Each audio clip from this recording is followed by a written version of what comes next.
The year is 1980, NBC Studio One in Burbank, California. 30 million Americans are watching The Tonight Show, expecting another charming interview with Hollywood royalty.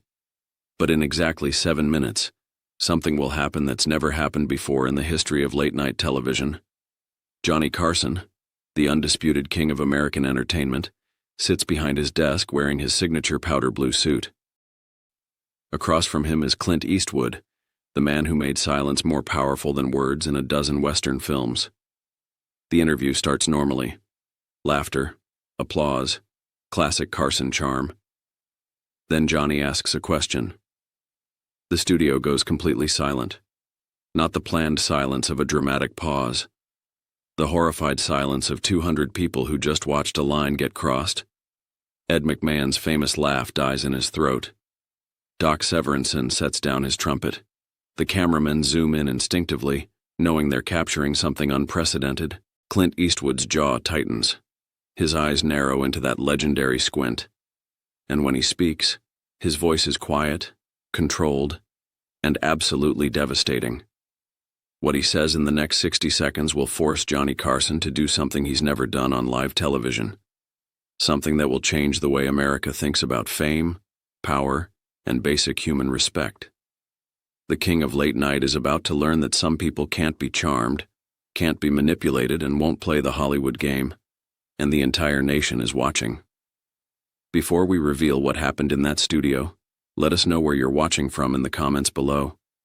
If you love untold stories from Hollywood's golden age, hit that subscribe button because we bring you these powerful moments every single day. And stay with us, because what Clint Eastwood said that night has never been more relevant than it is right now. This is Starred Secrets. But first, we need to understand how Johnny Carson built an empire where he could say anything to anyone, and why Clint Eastwood was the one person who wouldn't let him get away with it. To understand what happened that night, you need to understand the world Johnny Carson controlled. In 1980, there was no internet, no streaming services, no social media.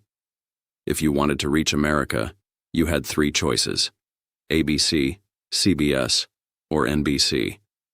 And if you wanted to reach America at night, there was only one choice: Johnny Carson. For 18 years, Carson had sat behind that desk, interviewing presidents and movie stars, musicians and authors. His show didn't just make careers, it created legends. A good appearance on The Tonight Show could turn an unknown comedian into a household name overnight. A bad appearance could end a career just as fast. The studio itself was a temple of American entertainment. The multicolored curtain that Clint walked through had been touched by everyone from Frank Sinatra to Muhammad Ali. The desk where Johnny sat was more famous than most movie sets. The audience of 200 carefully selected fans knew exactly when to laugh, when to applaud, when to gasp at Johnny's perfectly timed jokes. And Johnny Carson knew his power. He'd built his empire on quick wit and sharper instincts. He could read a room better than anyone in television history. He knew exactly how to push a guest just far enough to get a great moment without going too far. At least he thought he did. Ed McMahon sat to his right, that booming laugh always ready. Doc Severinsen and the NBC orchestra provided the soundtrack. The whole machine worked like clockwork, smooth and professional, and completely under Johnny's control. Clint Eastwood was different from most guests. At 50 years old, he'd already become an American icon, the man with no name from those legendary westerns. Dirty Harry, the cop who asked if you felt lucky. He didn't need The Tonight Show the way younger actors did.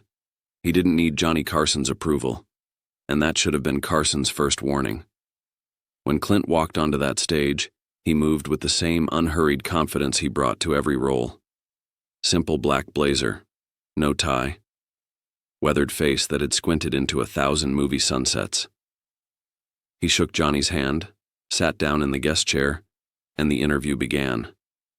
For the first few minutes, everything seemed normal. But Johnny Carson had prepared something special for this interview. A question designed to get a big laugh from the audience. A question that would prove to be the biggest mistake of his career. The interview flows easily at first. Johnny leans back in his chair doing what he does best. He asks Clint about his latest Western, about his ranch in Carmel, about the characters that made him famous. Clint answers simply, honestly, never using 10 words when 5 will do. The audience loves it. They recognize the authenticity. This isn't a performer. This is the real thing. But Johnny Carson built his career on getting laughs, and there's a formula that's never failed him. When a guest is too sincere, too serious, you puncture that sincerity with humor. You make them the joke. It's worked 1,000 times before. Johnny glances at his cue cards. That mischievous glint appears in his eyes. The studio audience recognizes it immediately. They lean forward, ready to laugh. Ed McMahon grins in anticipation. Here comes vintage Carson. Clint, Johnny says, tapping his pencil on the desk. I've got to ask you something. You've made, what, 15 movies where you barely say 100 words? You squint at the camera, you draw your gun, bad guys fall down. My question is that really acting? Or did you just find the easiest job in Hollywood? The audience erupts in laughter. It's classic Carson. Sharp enough to sting, funny enough to get away with it. Ed McMahon delivers his famous ho ho ho. Doc Severinsen chuckles from the orchestra pit. But Clint Eastwood doesn't laugh. He doesn't smile, doesn't play along, doesn't give Johnny the reaction that keeps the bit moving forward. Instead, he goes very still. It's the same stillness that appears in his films right before something explosive happens. The audience senses it first. The laughter dies down faster than usual, replaced by an uncertain quiet. Johnny, riding the momentum of the joke, doesn't notice. Or maybe he does notice and decides to push harder. I mean, come on, he continues, playing to the crowd. My job requires me to talk for 90 minutes every single night. You barely talk for 90 seconds in an entire film. That's when Clint speaks. His voice is quiet, that distinctive gravelly tone, but it cuts through the studio like a knife. Johnny, you know what the difference is between your job and mine? Carson's smile falters slightly. This isn't the script. Guests don't push back. They laugh along. They take the joke. They keep the show moving. Clint continues, never raising his voice, never breaking eye contact. When I do my job, I don't have to make other people look small to make myself look big. The studio goes dead silent. 200 people stop breathing at exactly the same moment. This is not how Tonight Show interviews work. This is live television breaking its own rules in real time. And Johnny Carson, for maybe the first time in his legendary career, has absolutely no idea what to say next. For 5 seconds that feel like 5 minutes, Johnny Carson sits frozen behind his desk. His pencil stops mid-tap. His practiced smile disappears completely. Ed McMahon stares at his hands, unable to look up. In the orchestra pit, Doc Severinsen actually stands up slightly, as if witnessing a car accident in slow motion. The cameras keep rolling. 30 million Americans watching from home lean closer to their television screens. This isn't entertainment anymore. This is something else entirely. Johnny's instinct, honed by 18 years of live television, tells him to laugh it off. Make a joke, deflect, move on. But something in Clint Eastwood's eyes stops him. There's no anger there, no aggression. Just an absolutely unshakable conviction that a line has been crossed and someone needs to acknowledge it. Carson clears his throat, reaches for his coffee mug, takes a sip, buying time. When he sets it down, he tries to smile. Well, Clint, that's just how comedy works. You've got to have thick skin in this business. It's the wrong move. The absolute wrong move. Clint leans forward slightly in his chair. Not aggressive, just focused. When he speaks, his voice is even quieter than before, which somehow makes it more powerful. Johnny, I've been in this business for 20 years. I know how comedy works. I also know how respect works. The audience is completely silent now. A woman in the third row has her hand over her mouth. A man in the back row is leaning so far forward he's almost standing. I came on this show as your guest, Clint continues, each word measured and deliberate. In the world I come from, when someone's a guest in your house, you treat them with dignity. You don't mock their work. You don't diminish what they've spent their life building. And you sure as hell don't do it in front of millions of people to get a cheap laugh. Johnny Carson's face goes through a transformation the audience has never seen before. The mask of the professional entertainer cracks. His eyes drop to his cue cards, but they're useless now. No writer prepared him for this moment. Clint isn't finished. You know what I've learned making all those movies you just made fun of? I've learned that silence has power. I've learned that you don't need a lot of words to say something meaningful. And I've learned that real strength isn't about dominating a conversation. It's about knowing when to speak up even when it's uncomfortable. He pauses, letting it sink in. The studio is so quiet you can hear the hum of the stage lights. There are a lot of ways to be funny, Johnny. A lot of ways to entertain people. You don't have to step on someone's life's work to do it. You don't have to make your guests feel small to make yourself feel big. The camera zooms in on Johnny Carson's face. For the first time in Tonight Show history, the king of late night looks genuinely shaken. His fingers tighten around his coffee mug. His throat moves as he swallows hard. Ed McMahon finally looks up, his expression a mixture of shock and something else. Recognition, maybe. Like he's been waiting years for someone to say this. In the orchestra pit, Doc Severinsen nods almost imperceptibly, and in living rooms across America, 30 million people sit in stunned silence, watching the most powerful man in television get a lesson in basic human decency from a movie star who just said more in 2 minutes than most of Carson's guests say in an entire interview. The red on-air light glows, the cameras keep rolling, and Johnny Carson has to respond. What he says next will either salvage this moment or cement it as the most uncomfortable interview in television history. Johnny Carson reaches for his pencil again, then stops.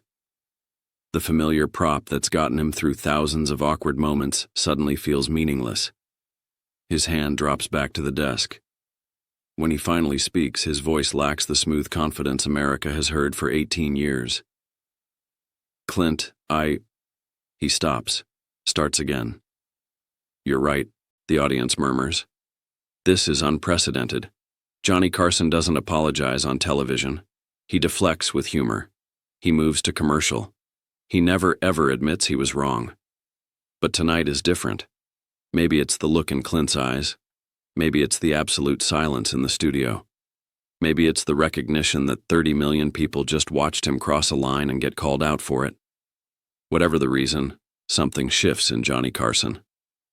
I got caught up in trying to get the laugh, he continues, and there's no performance in his voice now. Just a man confronting an uncomfortable truth.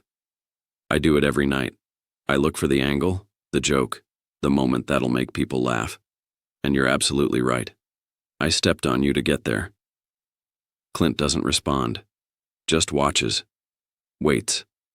The ball is entirely in Carson's court now. Johnny takes a breath. I apologize sincerely. You came here as my guest and I disrespected that. I disrespected your work, your craft, and I'm sorry. The words hang in the studio air. The audience doesn't know how to react. Some people glance at each other uncertain. This isn't the Johnny Carson they know. This is something raw and real and completely unscripted. Clint gives a single small nod. Not absolution, not forgiveness, just acknowledgement. The apology has been noted. Whether it's accepted is another question entirely. Carson clears his throat again, trying to regain some composure. Can we start over? I'd actually like to hear about your work. For real this time. And slowly, carefully, the interview begins again. But it's different now. Johnny asks genuine questions. Clint gives thoughtful answers. The comedy is gone, replaced by something more valuable. An actual conversation between two men about craft, about art, about what it means to do work you're proud of. The audience watches in fascination. This isn't what they tuned in for, but somehow it's better. More honest, more human. When the commercial break finally comes, the cameras cut away. But people in the studio will later report that during that break, Johnny Carson sat very still at his desk, staring at his cue cards like he was seeing them for the first time. And Ed McMahon quietly said something to him that made Johnny nod slowly, like a man who'd just learned a lesson he should have learned years ago. But the real impact of this moment wouldn't be felt in that studio. It would ripple out across American culture in ways no one could have predicted that night. By the next morning, every newspaper in America is covering what the Los Angeles Times calls the night Clint Eastwood broke the Tonight Show. Radio hosts play audio clips of the confrontation. Entertainment journalists debate what it means. And in living rooms across the country, people talk about what they witnessed. The NBC switchboard lights up with calls. Some viewers criticize Clint for being too sensitive, but far more calls support him. They've been watching Johnny Carson for years, and last night someone finally said what many had been thinking. The jokes were sometimes cruel. The mockery occasionally crossed lines. And everyone just laughed along because that's what you did when Johnny Carson made a joke. Until Clint Eastwood decided not to laugh. Other celebrities start talking. Privately at first, in green rooms and at industry parties. Stories emerge of similar moments. Times when Carson's humor felt more like humiliation. Times when getting the laugh seemed more important than respecting the guest. Clint's confrontation gives permission for these conversations to happen. Johnny Carson continues hosting The Tonight Show for another 12 years. He remains brilliant, beloved, legendary. But people who work with him notice something. He's more careful with personal questions. He listens more, talks over guests less. He never publicly references the Clint Eastwood interview. But the lesson clearly landed. Years later, when Carson retires, journalists will ask him about his regrets. He never specifically mentions that night in 1980, but he does say something telling. I learned that getting the laugh isn't worth it if you lose the respect. Clint Eastwood, for his part, never talks about the interview. He doesn't need to. The footage speaks for itself. A man who built a career on saying very little proved that sometimes the most powerful thing you can do is speak up when something matters. But the real lesson isn't about Johnny Carson or Clint Eastwood. It's about something bigger. Something all of us need to hear. Looking back at that moment in NBC Studio One, what made Clint Eastwood stand so powerful wasn't anger or aggression. It was clarity. He didn't yell, didn't storm off, didn't throw a tantrum. He simply drew a line and stood by it with absolute conviction. In a world that teaches us to laugh at everything, to never be too sensitive, to let things slide for the sake of keeping the peace, Clint reminded us that some things matter more than being liked. Dignity matters. Respect matters. How we treat people, whether they're famous or unknown, powerful or vulnerable, defines who we are more than any joke ever could. Johnny Carson was a brilliant entertainer who brought joy to millions. But that night he learned what Clint Eastwood had understood all along. True strength isn't about dominating a room or getting the biggest laugh. It's about knowing when to speak up, even when it's uncomfortable, even when it costs you something, even when 30 million people are watching. The cameras stopped rolling. The audience went home. The Tonight Show continued for years. But that one moment when a Hollywood legend taught the king of late night about basic respect became a lesson for all of us. Respect isn't about fame or power. It's about how we treat each other when nobody's keeping score. If this story reminded you why dignity matters, hit that like button and drop a comment about a time you had to stand up for respect. Share this with someone who needs to hear it. And where in the world are you watching this? Let us know in the comments. This has been Starred Secrets.